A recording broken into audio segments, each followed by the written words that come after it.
Hiki ninachokiona hapa ni wapongeze ndugu zangu wa Matembo. Mimi sasa badilishi ile jina Matembo hivi. Sema Tembo sasa sio yule. Na jina zuri. Sasa Tembo hana kawaida ya kukaa. Tembo ana thamani kubwa. Kwa hiyo libaki wala Matembo. Lakini Matembo gani sasa? Ni haya Matembo tuliosikia katika risala.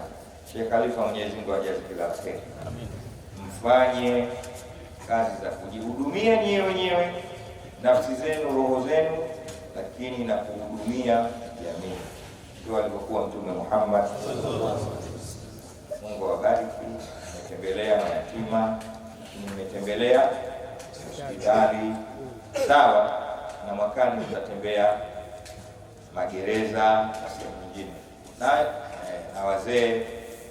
Nilisema mwaka juzi na mwaka jana nikarudia na mwaka huu niseme tena. Uislamu unazingatia sana vijana,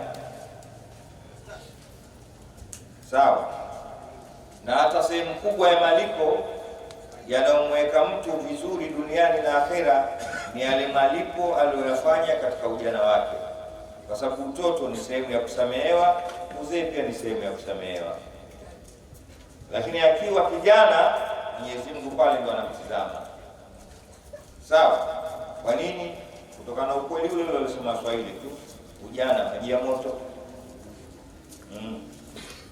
Ile neno limefasiriwa Kiswahili, lakini wamesema mwenye kusema Mutanabi anasema inna shababa wal-faragha wal-ida mafsadatun lilmar'i ayya mafsada. Anasema inna shababa, ujana, wal faragha, na mtu kukaa jobless, hana kazi, waljida, na utajiri. Vitu vingapi?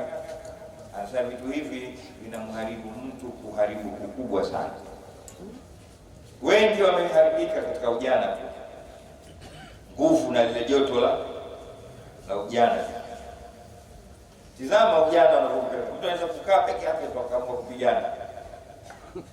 Anatafuta ukuta na upiga ngumi, piga kichwa. Ukiuliza nini sana jiweka fiti. Wewe hata usipojiweka fiti uko fiti kwa ujana wako. Kijana yote ni fiti tu kwa mujibu wa Qur'an. Mwenyezi Mungu anasema Allahu khalaqakum min dha'fin thumma ja'ala min ba'di dha'fin quwwah ثم جعل من بعد قوة ضعفا وشيبا يخلق ما يشاء وهو العزيز الكبير. Tumeelewana? Kama hivi. Allahu khalaqakum min dha'fin. Mungu amekuumbeni wanyonge, hamko fiti. Na wote ndio tulioumbwa. Hata mimi ukirudi miaka 57 nyuma huko wakati nazaliwa, nilikuwa mtu mteke laini dhaifu. Hata baba yangu akiogopa kunibeba kwa sababu ya vile nilivyokuwa nimetoka katika tumbo la mama. Na kuna wanaume wengi wanashindwa kubeba watoto wao wachanga. Anaona kana mbonyeza.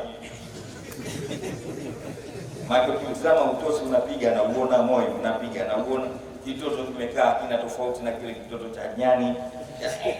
Binadamu tulikuwa wote hivi. Na kabla hapo tulikuwa manii, tuna udhaifu. Si akikumwagikia mwenyewe unachukua maji. Mtu yule.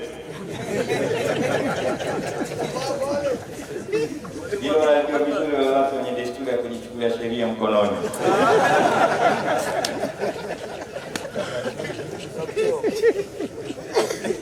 Sawa. Amecheka sana. Wengi wahanga ndio ujana wenyewe. Sawa. Allahu khalaqakum min dha'f. Mlikuwa wanyonge kuanzia huko mpaka mnazaliwa wanyonge dhaifu. Thumma ja'ala min ba'di dha'fin quwwa. Kisha akajalia baada ya unyonge huu nguvu. Wafasiri wanasema nguvu hapa maana yake kawa vijana, shabab. Ujana ni nguvu. Nguvu ya nini? Nguvu ya kila kitu. Nguvu ya kufikiri, nguvu ya kupanga, nguvu ya kula, nguvu ya kuoa, nguvu ya kutembea, nguvu ya kubeba, nguvu ya kubishana, nguvu ya kila kitu. Ujana ndio nguvu. Umeona hata mimi simama kwa sababu nipo katika rika la nini? La ujana. Unaweza kusema ujamaa na haya nyingi, no, sio haya nyingi, ni ujana kwa sababu nilizibidiisha akili zangu kwenda kuhifadhi vitu hivyo kwa sababu nilikuwa kijana nikakechi. Lakini mimi nitaondoka katika nafasi hii, nitakwenda sehemu majala mimbali kuwate waafa, nitaingia katika udhaifu. Haya ninayosema sasa nitakuwa huko mbele sijui. Sio kwamba ninakuwa kubwa au bwege tena, no. Ule uzee unanirudisha katika udhaifu. Inafika pala mtu afika kula uwezi, kutembea uwezi, kuinuka. Tuliwahi kuswali msikiti mmoja, watu tukaanza kuulizana swala ile ni vipi kwa mziwani. Imamu alikuwa mzee anatuswalisha. Mimi sihitaji, inawezekana ikawa kwenu ikawa, lakini imamu mzee. Unajua kuna wale imamu wazee watoto msikitini. Ukijibabaisha kutaka kumuondoa umekwisha. Mtu mmoja kisha kumtaka kumuondoa mzee, mama kamuuliza wewe unajua tiketi? Akasema naijua. Akamwambia wewe umekwisha. Tikiti hapa ina maana tikiti ile maji nibusha hiyo.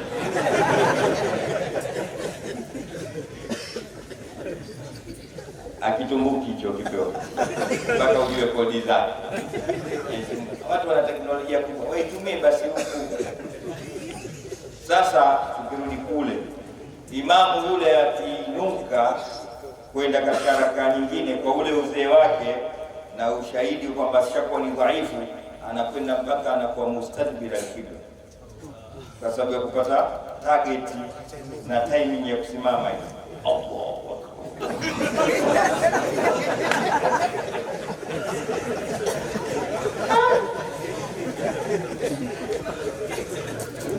Lakini hapo kwa kipindi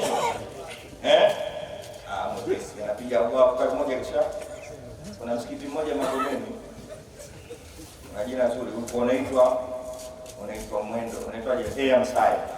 Kulikuwa na basi zamani moja kwa Air Mstyle, tukapigwa kwa watu wengi. Ule msikiti ulikuwa unaitwa Air kwa sababu ya swala ya tarawih. Maimamu vijana watu. Yaani zile rakaa 20. Tarawih. Wewe chezo. Wanasema wanatapika. Na nimekosea vijana watupu wale. Kwa hiyo ujana ni katika vitu ambavyo kwamba mafsadatun lilmar'i haya mafsada. Na cha tatu wajida pesa. Usipojipanga na kwenda na miongozo ukiwa na pesa unaharibika.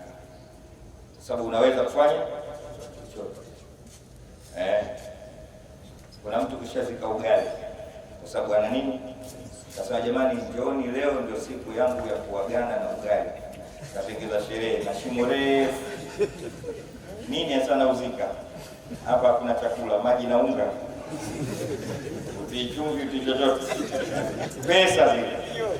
Lakini kwa una pesa unautafuta ugali wewe. Sawa? Pesa ukija msikitini utaharibu kama una mipango mizuri. Ukija mpaka hapo maulidini utaharibu atakaposikilizwa.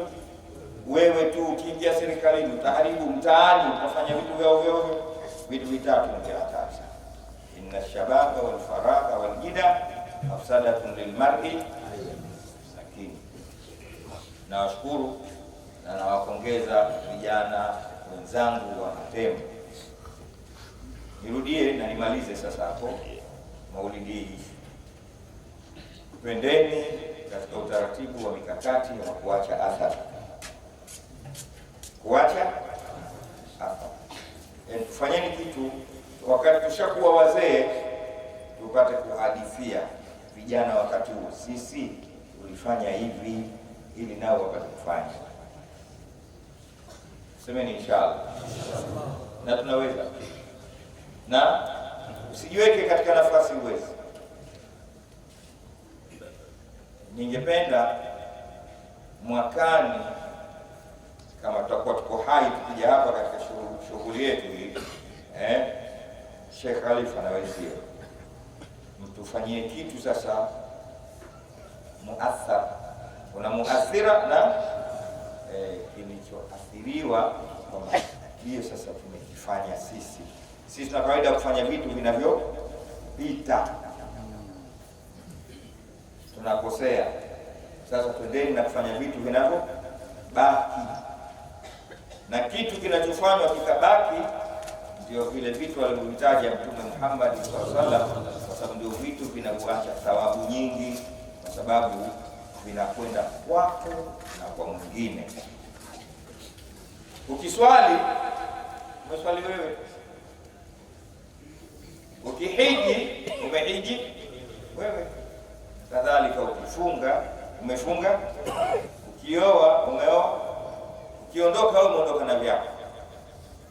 Kumbe unatakiwa uwe na ncha mbili, ufanye kitu wewe kinakunufaisha na mwenzio kinafanya. Ndio kile Mungu ametaja sehemu nyingi katika Qur'an.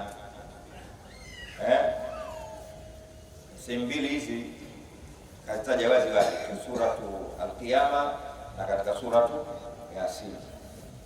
Inna nahnu nuhyil mauta wa naktubu ma qaddamu wa atharahu wa kulla shay'in ahsaynahu fi imamin mubin. Ndio wewe unasoma tu Yasin unazingulia, lakini hapa Mwenyezi Mungu anakuambia kitu cha Khalifa, unakwenda mpaka watu unapanda ndege unakwenda nimemtandika Yasin 70, umezingatia Sheikh kwa kupiga Yasin 70 zote za nini? Miundombinu ya kuchukua hela tu. Na wewe bwana ukija na kusomea Yasin 70, kumbe moja tu au mwisho au mwanzo wa Yasin peke yake ukizingatia na unamsaidia mtu. Yasin kapona. Kulikuwa na mtu anaitwa Sahnun. Nani? Sahnun, yeye alikuwa anatibu watu kwa nuni tu. Umekuja kichwa kinakuuma na kishika kichwa pale. Nun. Una mtoto nun, unapata mapacha.